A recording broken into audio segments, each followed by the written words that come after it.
আজকে আমার প্রেগনেন্সি জার্নির কিছু ডার্ক পার্ট তোমাদের সাথে শেয়ার করব। প্রত্যেকটা জার্নিরই কিছু ভালো দিক থাকে, কিছু খারাপ দিক থাকে। আমারও কিন্তু অনেক খারাপ দিক ছিল। আমার 2015 সাল থেকে আমার জানা সিস্ট ছিল, তো সেটা কবে হয়েছে তার আগে সেটা তো জানতাম না। আমি জানতাম 2015 সাল থেকে। তো সেটা কম বেশি 6 সেন্টিমিটারের ওপরেই ছিল, আর আমার প্রেগনেন্সি চলাকালীন ওটা 7 সেন্টিমিটার পর্যন্ত পৌঁছে গেছিলো। যাই হোক, সেই সিস্ট নিয়েই কিন্তু আমার বেবি এসছে, আর ঠাকুরের আশীর্বাদে বলতে নেই সব কিছু খুব ভালোভাবেই হয়ে গেছে।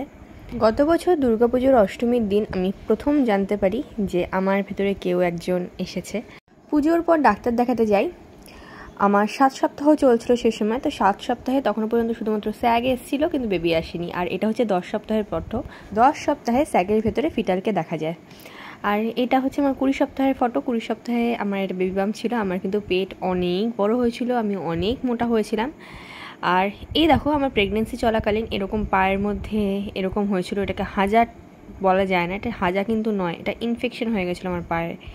ইনফেকশন থেকে এরকম হয়েছিল। সঙ্গে আমার হাতে, গলায় এরকম ছোট ছোট দানা দানা প্রচুর বেরিয়েছিল। তো যাই হোক, এগুলো সমস্তই ওষুধের মাধ্যমে সব ঠিক হয়েছিল। যেদিন প্রথম প্রেগনেন্সি টেস্ট করি তখন কিন্তু আমার একদম লাইট এসেছিল প্রেগনেন্সি টেস্ট কিটের রিপোর্টটা।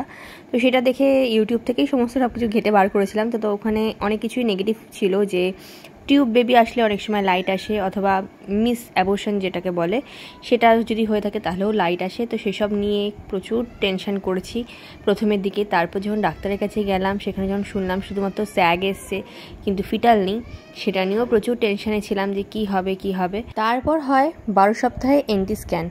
এনটি স্ক্যানের রিপোর্টটাই আমার ভুল এসেছিলো। আমি অ্যাপেলোর থেকে করেছিলাম, আর ওখানে রিপোর্টে এসেছিলো যে আমার বেবি স্পেস পাচ্ছে না। তো সেটা হলে পর তো আরও অনেক প্রবলেম আসতো। ও সেটা নিয়েও ভীষণ টেনশনে ছিলাম। আমার ডাক্তার যদিও আমাকে ভয় দেখায়নি, আমার ডাক্তার বলছিল সব ঠিক আছে, সব ঠিক হবে। তো যাই হোক, শেষ পর্যন্ত সবই ঠিক হয়েছিল, কোনো রকম অসুবিধা হয়নি। এখন দিনগুলো পার করে ফেলেছি বলে এখন সেই জিনিসগুলোকে অতটা বেশি গুরুত্ব দিচ্ছি না, কিন্তু সেই দিনগুলো কিভাবে কেটেছে আমার, সেটা শুধুমাত্র আমিই জানি। এনটি স্ক্যান থেকে অ্যানোমালি স্ক্যান পর্যন্ত সময়গুলো প্রচণ্ড কঠিন গেছে আমার।